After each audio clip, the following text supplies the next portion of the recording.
This is Selling Susquehanna with Lisa Barrick, your guide to the heart of Pennsylvania real estate. Welcome back to Selling Susquehanna. I'm Chad Evans. In studio is our friend Lisa Barrick. Hello, Lisa. Hello, Chad. Great to see you again. I apologize that we do have more questions that came through. As a matter of fact, 4 more questions from viewers that enjoy your show. And I don't have a working printer. So I'm just going to be very 2025 and just read it on my phone and not waste the paper. I was trying to figure out what you were apologizing for. I thought you were apologizing that we had 4 questions. I was like, oh, no. No, I apologize that I don't have like that typical host paper. You know, just don't go on Facebook and Instagram right now. No. And be like, No. I just did like one of your posts, though. Because you sold another property, Lisa. Look at you go. That's okay. The dog days of summer are here, and we're selling some homes. Absolutely. How is biz? How's it going here? It's good. It's good. Yeah. It's busy. Actually, I just came here from listing a pretty cool commercial property. Okay. You'll be seeing that coming down the pike. So. All right. Commercial property. Yeah. You're doing a lot of commercial property. I am doing a lot of commercial this year. No rhyme or reason to it? Nope. No idea, but I'm enjoying it. Okay. It's a little bit different lane. So it's Why is that? fun. Why is the commercial? It's a totally different market. Yeah. It's a different way of marketing, how you're targeting things. The turnover obviously is typically slower. Okay. Although not necessarily. I shouldn't really say that. But anyway, it's a different client. Yeah. It's different financially. The lending part of it. So it's a lot of, but it's cool. I find it. You meet a lot of cool people, a lot of cool entrepreneurs that have like different.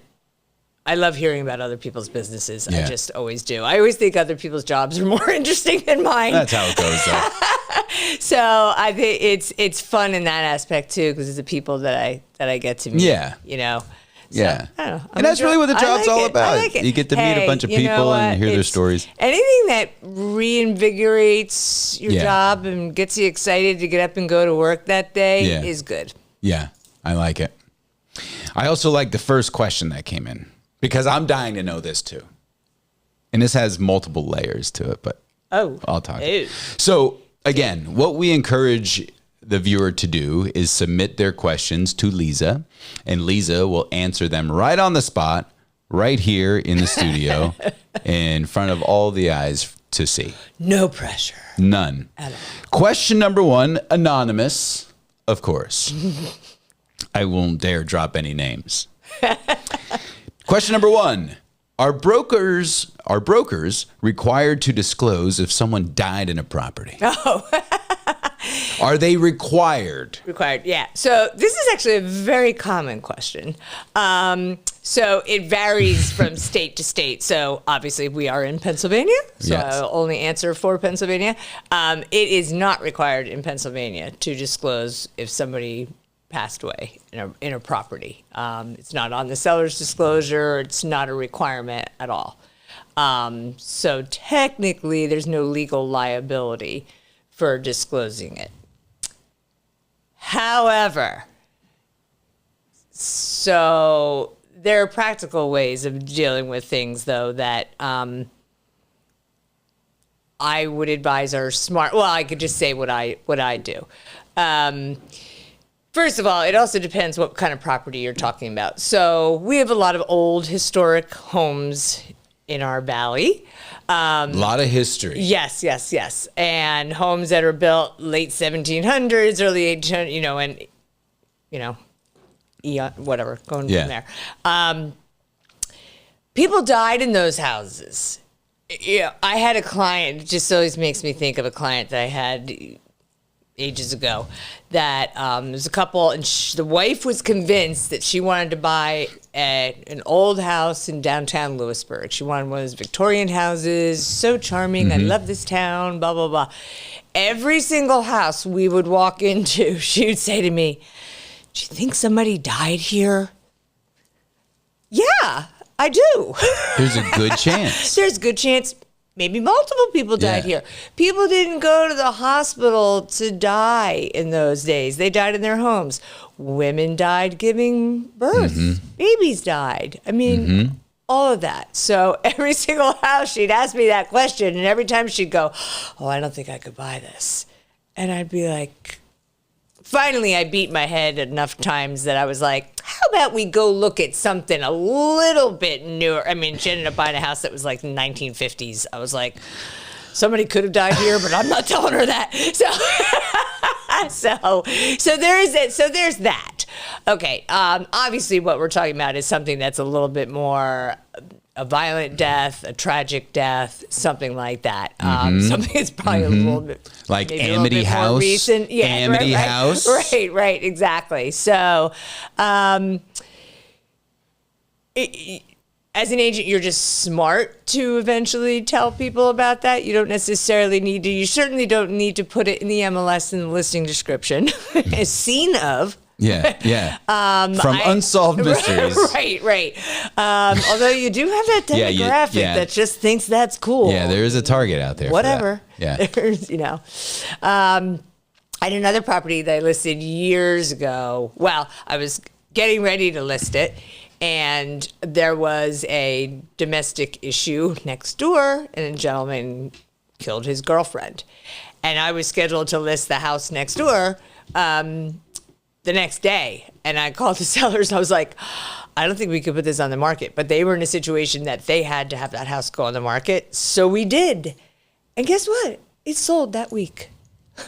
So doesn't always necessarily even hurt your property necessarily, And so there's different situations that come up. Now, obviously, everybody, the person that bought knew about that because they were here and they knew that had happened. Had that person been moving from out of the area and they weren't aware of it, most certainly they were going to hear about it either way. So it behooves the agent to tell them at some point. Be like, listen, I'm not required to disclose this to you, but you're going to find out. And I'd rather you not come back to me later and say, why didn't you tell me that? Or even if it happened 10 years prior and you're aware of it, it's probably smart to tell them. Now, the one situation that I am very careful about is if somebody died by suicide in a house. I've sold multiple properties where that has been a case. Again, whether it happened 10 years prior or whether it happened recently. I actually had a property of friends of mine many years ago, again, that my friend had died by suicide in the house. And when we, a few years later, put the property on the market, I sat down with them and I said, listen, this is how I'm going to handle it, because this person was well known in the community. So if you were local, you knew. If you weren't local, there's no reason why you would know. I said, we're just going to show it like any other, whatever. When it comes to the point that somebody's interested enough that it looks like they're going to make an offer, then either I or I will instruct the agent to tell them then that this happened in this house, this property is, in case it's going to be an issue for them. And it was fine. The people that ultimately bought it were not from the area. They did not have a problem with it. But they appreciated knowing. Again, legally, they did not have to know, but it's a small community. Well, sure. And you're going to find these things out. Right. So it's better,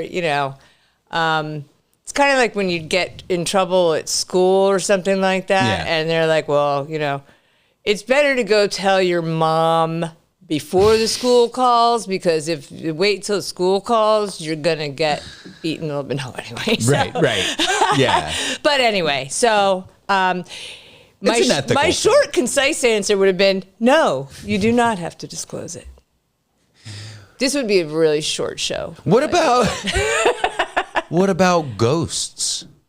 What about if there's this whole thing about the house being haunted? Do people ask, is this how? Yeah. What do you say? You're and like, I've well, had I don't sellers who have said, like, well, we think it's haunted. And I don't know. I don't know where I weigh in on those kinds of things. You're on the fence. I totally am on the fence. I don't not believe it, but I don't entirely believe it. So, yeah. I don't believe in the I don't rule it out. Yeah. Put it that way. I don't believe in the boogeyman, but I'm scared of the dark. Yeah, well. You know what I mean? I mean, I don't rule it out, but it's certainly not something I would tell anybody because unless there's some kind of, you have ghost hunters go through and do, send videos or whatever. I'm like, we could pretty much be sure. I don't know. I feel like there's no way to prove that. I'm probably going to get people calling in. I don't know. There are ways to prove that, whatever. Okay. But no. You're never in that scenario where they're like, this house sold pennies on the dollar. Why is that? Well, rumor has it. I'll tell you what, it might sell for a lot more because, again, there's a demographic for that. There's people that think that's super cool. I would love to live in a haunted house. You say so. Have at it. More power to you. You say so. Wow. I was always curious about that. I get freaked out enough. I live in the country. I swear I hear every little bump and blah, blah, blah, like whatever. And I get freaked out enough just from that stuff. So yeah. I was always curious about that. I always wanted to know because I'm sure people would ask during the process. In other states, the law is different. Yeah. It is, certain states it is required to be disclosed. So it depends on where you are. Okay. Thank you for that concise answer. Yeah, you're so very welcome. Question number 2, delivered to you through your social media platforms. This, again, is anonymous. And it says, how do I know when the right time is for me to buy a house? I'm in my mid-20s and single and have been thinking about buying, but don't know if I should. Comes down to money, right? Well, yeah. What you're approved for? I think, don't want to answer. Yeah. No, well, different things. So I do actually hear this question every now and then among young people who maybe feel like, well, I don't know, I'm not getting married yet. I don't have any kids or whatever. And I'm just going to keep renting. Like, I don't know. I'd kind of like to own a house, but, things like getting married, those are not prerequisites to buying a home. If you're in a financial place where you've saved some money and you think you're going to be staying put for at least a little while where you are. I mean, none of us can ever really anticipate that. But, and you feel like I'm tired of renting and I want my own home, buy a house. It's an investment. Yeah, exactly. Right. Well, that's what I was going to say is that it's never too soon to start planning your financial future. And buying a home is part of that, planning your financial future and investing and building up your net worth.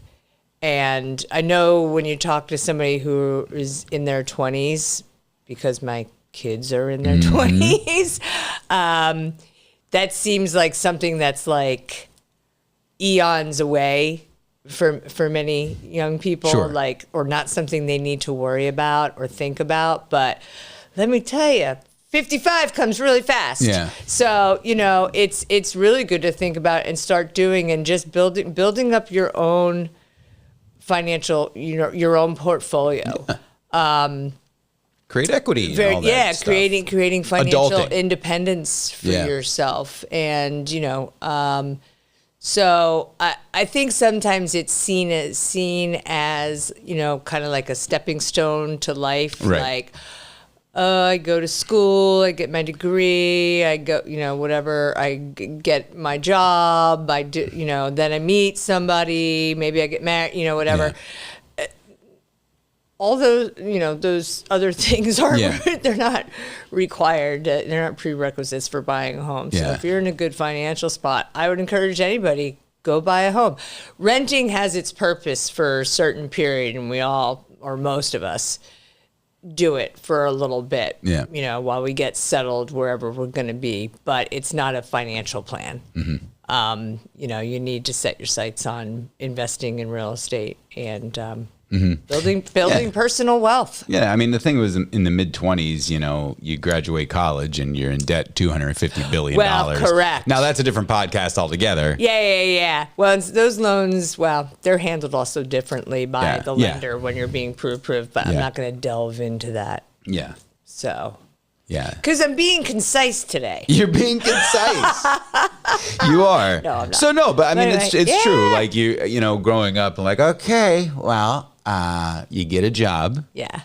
And then you find the love of your life. Then you get married. And then you get a house. And then the babies. Yes. Then the twins. And then you turn 65, retire, and stare at each other till you're dead.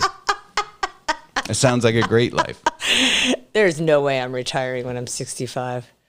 That'd be great. You'll be. Oh wait, there's a tangent You'll there. be on a beach somewhere. Wait, this is not about me. Yeah. You'll be home binge watching Netflix and be on the beach, reading a book. An RB winner. Hey, nothing wrong with that.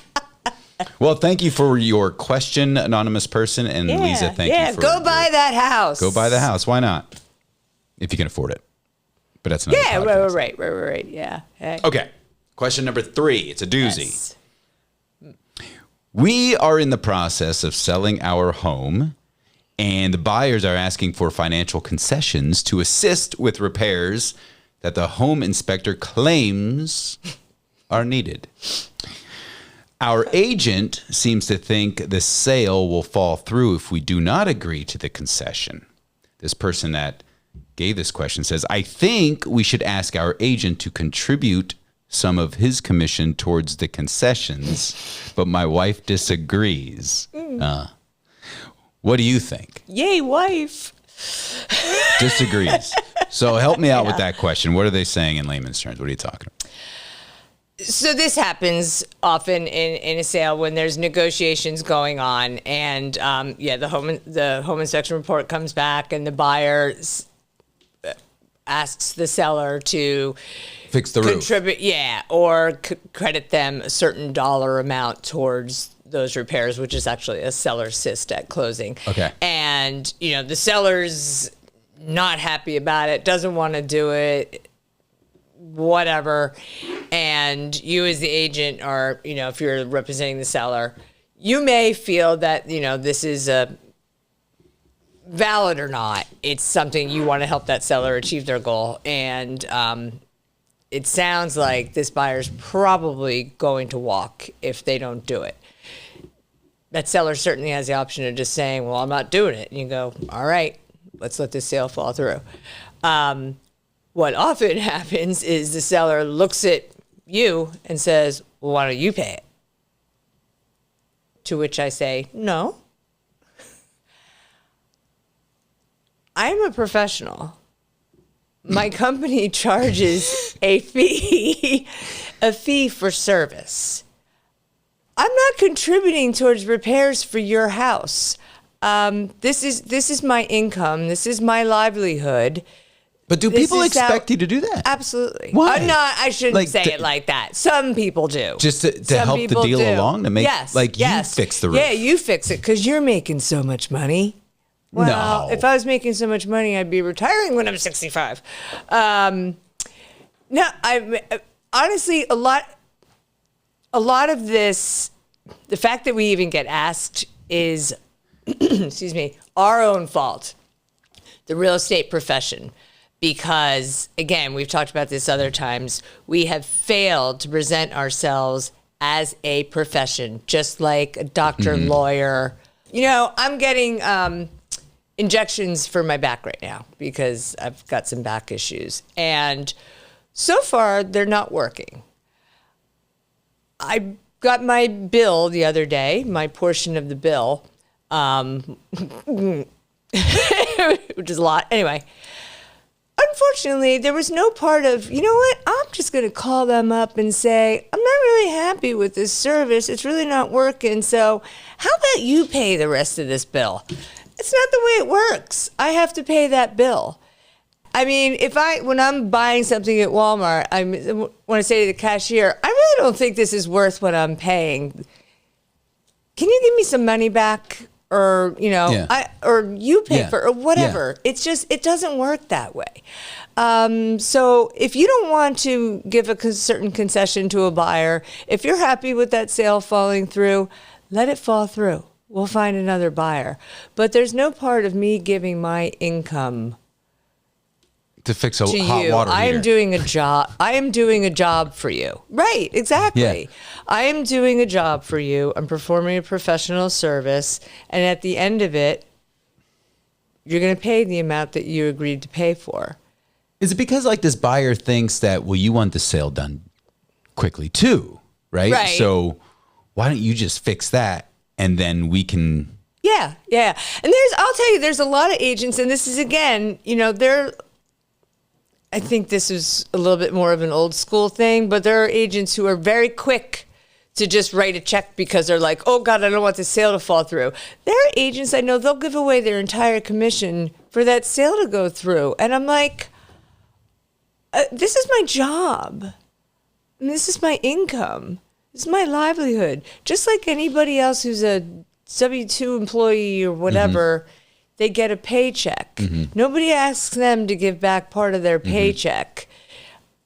Just because I'm a 1099 independent contractor, nobody should be asking me to give back part of my paycheck because there's something wrong with their house that needs to be fixed. Yeah.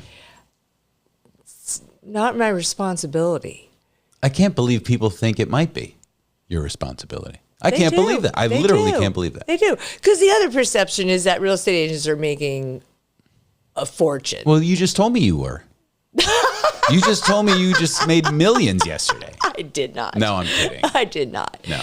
You know, but that's the perception. That's their perception because they only see what the total brokerage fee is. They don't see what's, you know, what's being divided down and that kind of thing. So, no, it's not your agent's responsibility to pay for repairs to your home.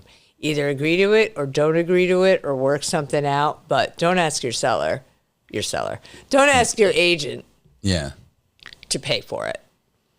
Or you can ask them, but they're going to say exactly what I said. No.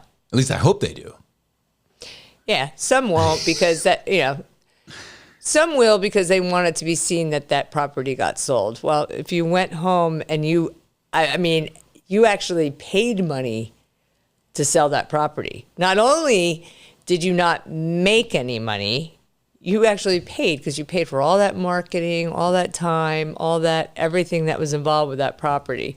So I can't afford to do that. But wouldn't you have like part ownership of the house if you did something like that? You know, like if you bought a roof for $30,000, you're like, well, I kind of own 25% of the house or whatever it is, you know? That doesn't work that way? No, it doesn't work that way. But anyway. Well, I apologize. People think that. That's ridiculous. Yeah.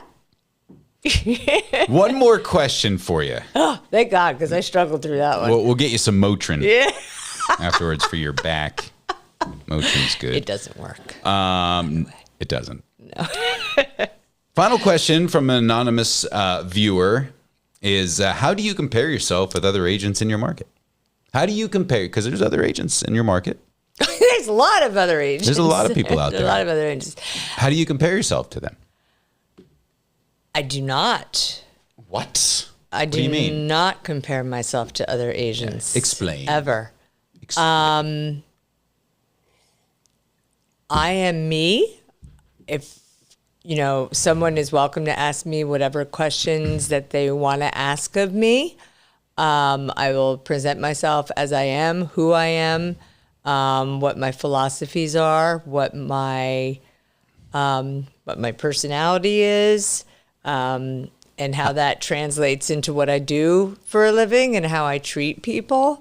But if you ask me to compare myself to other agents, I'm not going to do that.